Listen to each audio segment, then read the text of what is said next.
సింగరేణిలో నెలకొన్న పలు సమస్యలు పరిష్కరించాలని సింగరేణి కార్మిక సంఘాలు ఐక్యవేదిక నాయకులు కోరారు. ఈ మేరకు సోమవారం గోదావరికని ప్రెస్ క్లబ్లో ఏర్పాటు చేసిన విలేకరుల సమావేశంలో ఐఎఫ్టియు జాతీయ ప్రధాన కార్యదర్శి టి శ్రీనివాస్, ఏఐఎఫ్టియు నాయకులు జి రాములు మాట్లాడుతూ ఈ నెల 4న సీఎం రేవంత్ రెడ్డి పెద్దపల్లి జిల్లా పర్యటనకు వస్తున్న సందర్భంగా సింగరేణిలో నెలకొన్న కార్మికుల సమస్యల పరిష్కారానికి కృషి చేయాలని కోరారు. సింగరేణిలో గుర్తించిన 4 బొగ్గు బ్లాకుల వేలం ప్రక్రియను వెంటనే నిలిపివేయాలని రాష్ట్ర ప్రభుత్వం సింగరేణి సంస్థ ఈ వేలాన్ని నిర్వహించాలని అన్నారు. సింగరేణి సంస్థలో పనిచేస్తున్న కార్మికులకు సొంతింటి పథకం అమలు చేయాలని, 250 గజాల స్థలం, 20 లక్షల రూపాయల వడ్డీ లేని రుణం ఇవ్వాలని, ఎన్నికలకు ముందు సింగరేణి ప్రాంతంలో పర్యటించిన మీరు అనేక సందర్భాల్లో సొంతింటి పథకం అమలు చేస్తారని హామీ ఇచ్చారని అన్నారు. సింగరేణి సంస్థ చెల్లించాలని, గత పాలకులు సింగరేణిలో పనిచేసిన కార్మికుల మారు పేర్లను సరిచేస్తామని హామీ ఇచ్చారు. కానీ వారు ఆ హామీని నిలబెట్టుకోలేదు అని, మీ ప్రభుత్వంలోనైనా మారు పేర్లను సరిచేయాలని, పైన మార్గదర్శకాలను కంపెనీకి సూచించాలని కోరారు. అండర్ గ్రౌండ్ బావులను సంవత్సరానికి 5 ఇంటిని ప్రారంభించాలని, మెడికల్ బోర్డు నిష్పక్షపాతంగా రెగ్యులర్గా జరగాలని, తదితర అంశాలపై పెద్దపల్లి బహిరంగ సభలో ప్రకటన చేయాలని ఈ సందర్భంగా కోరారు. బీజేపీ ప్రభుత్వం మీరు చాలా సయోధ్యగా ఉంటున్నారు. మీరు మీ రాహుల్ గాంధీ గారు దేశంలో బీజేపీ ప్రైవేటీకరణకు వ్యతిరేకంగా పెద్ద ఎత్తున ఆందోళన చేస్తున్నాడు, మాట్లాడుతున్నారు. కానీ మీ రాష్ట్ర ప్రభుత్వం ఆ ప్రభుత్వంతో కలిపి మీరు బొగ్గు ఆక్షన్లో పాల్గొన్నారు. వేలంపాటలో మీరు బ్లాక్ల ఆక్షన్లో. పోనీ ఆనాటి నుంచి ఈనాటి వరకు మీ ప్రభుత్వానికి ఏమైనా తెచ్చుకున్నారా? మీరు అదేమన్నా సింగరేణి మనుగడ కోసం కొత్త ప్రాజెక్టుల కోసం ఏమైనా ఆలోచిస్తున్నారా మీరు? లేదు, ఇంత పెద్ద ఎత్తున లాభాలు వచ్చినాయి, లాభాల్లో చాలా డబ్బులు మీరు మిగిల్చారు, దేనికి ఖర్చు పెట్టబోతున్నారు? రేపు మీరు ఇతర ప్రాంతాల్లో ఎట్లా లాభాలు వస్తున్నాయని చూడబోతున్నారు. రేపు సోలార్ ప్రాజెక్టులు, 9 ప్రాజెక్టులు ఇవన్నీ కూడా చూపెడతా ఉన్నారు. అది కాదు, ముందు సింగరేణి ప్రాంతం ఏదైతే నిరుద్యోగ కేంద్రంగా ఇవాళ ఉందో, ఉద్యోగ ఉపాధి అవకాశాలు పెంచేటువంటి విధంగా సింగరేణి ప్రాంతంలో మీరు భూగర్భ గనులు ప్రారంభించండి. ఇప్పటికే ప్రైవేట్ అయినటువంటి బ్లాకులను మీరు ఆపి మీరు మీ ప్రభుత్వం కింద తెచ్చుకోండి, సింగరేణికి ఇవ్వండి. మీరు ఇది మేము కోరేటువంటిది. కనుక ఇది మీరు ఇచ్చినటువంటి హామీ. అందుకే మిమ్మల్ని కోరేటువంటిది. ఇవాళ పెద్దపల్లి వస్తున్నారు, మంచిగా సంతోషం, 4వ తారీఖు.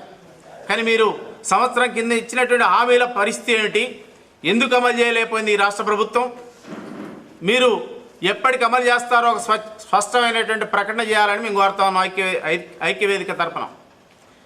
మీరు మేము సాధించినామని చెప్తున్నారు. కార్మిక డిక్లరేషన్లో మీరు ఏం సాధించారు? సింగరేణికి ఇచ్చినటువంటి హామీలను ఏమి ఇచ్చారు, ఏం అమలు చేశారు? మీరు ఒక్కటి చెప్పమంటున్నా నేను. దాంతోపాటు ఈ రాష్ట్ర ప్రభుత్వం ఇవాళ కనీస వేతనాలు ఏదైతే 73 షెడ్యూల్డ్ ఎంప్లాయ్మెంట్ షెడ్యూల్స్ ఉన్నాయో, 2006లో ఉమ్మడి రాష్ట్ర ప్రభుత్వం చేసినటువంటి కనీస వేతనాలే ఉన్నాయి. 18 సంవత్సరాల నుంచి బీఆర్ఎస్ ప్రభుత్వం చేయలేదు. మీ ప్రభుత్వం వచ్చిన తర్వాత కూడా కేవలం ఇప్పుడున్నటువంటి వేతనాలకు 6 నెలలకు కలిపేటువంటి వీడియోతో కలిపి కనీస వేతనం చేశారు తప్ప కనీస వేతనాలు పెంచలేదు. దీని మీద ఇప్పటికే రాష్ట్రంలో అన్ని కార్మిక సంఘాల అభిప్రాయాలు తెలియజేసినాయి. కనుక ఈ రాష్ట్ర ప్రభుత్వాన్ని కోరేటువంటిది, మీరు మినిమం వేజ్ బోర్డు చైర్మన్ని మీరు ప్రకటించారు, కానీ బోర్డు ఇంతవరకు సభ్యులు వేయలేదు, విధి విధానాలను ప్రకటించలేదు, కనీస వేతనాలను నిర్ణయించలేదు మీరు. కనుక మీరు కార్మిక డిక్లరేషన్ ఎక్కడ కూడా అమలు చేయలేదు, సింగరేణిలో కూడా అమలు చేయలేదు అనేటువంటి తెలియజేస్తా ఉన్నాం. కనుక ఇప్పటికైనా ఈ రాష్ట్ర ప్రభుత్వం మీరు సింగరేణి కార్మిక వర్గానికి ఇచ్చినటువంటి హామీలన్నీ కూడా మీరు తక్షణం ఈ వేదిక నుంచి, పెద్దపల్లి వేదిక నుంచి మీరు అనౌన్స్ చేయాల్సినటువంటి ఒక ప్రకటన చేయాల్సినటువంటి అవసరం ఉందని ఈ సందర్భంగా మేము తెలియజేస్తా ఉన్నాం. మనం ఈ తెలంగాణ కొట్లాడుకున్నది 2014లో నీళ్లు, నిధులు, నియామకాలు అనే విషయంలో కొట్లాడుకొని తెలంగాణను ప్రత్యేకంగా తెలంగాణ సాధించుకున్న తర్వాత మళ్ళా పాత గవర్నమెంట్ టీఆర్ఎస్ ప్రభుత్వం ఆ నీళ్లు, నిధులు, నియామకాలు అన్నీ మర్చిపోయి పోతేనే మళ్ళీ కొత్త గవర్నమెంట్, కాంగ్రెస్ గవర్నమెంట్ వచ్చి తిరిగి సంవత్సర కాల పాటు అవుతుంది. తన ఇష్టారాజ్యంగా, తన వ్యవహార శైలిగా తాను నడిపించుకుంటూ పోతాడు. ఈ నిధులు, నియామకాలు ఏదైతే ఉన్నాయో ఈ సింగరేణి ప్రాంతంలో ఇంకొక 500 సంవత్సరాలు బతికే బొగ్గు ఉన్నది. ఇక్కడ ఉన్నటువంటి మేధావి శిక్షణ విద్యార్థులు ఉన్నారు. వాళ్ళు పరాయి దేశాలకు పోతాళ్ళు, పరాయి రాష్ట్రాలకు పోతాళ్ళు, వలసవాదులుగా బతుకుతాళ్ళు.